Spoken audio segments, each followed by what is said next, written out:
Hi guys! Welcome to our vlog!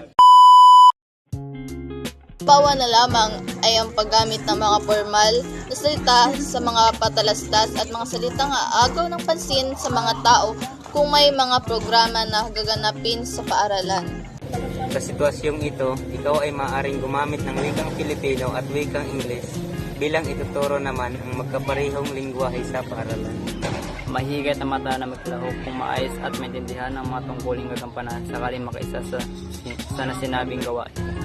Bilang estudyante, kung alam ko na maganda ang isang gawain pampaaralan, ako ay mahihikayat na makiisa rito, lalo na kung naipaliwanag ng maayos ang impormasyon tungkol dito. Tulong ito dahil maaari itong maka-impluwensya sa mga tao na makiisa sa gawain ng pampaaralan.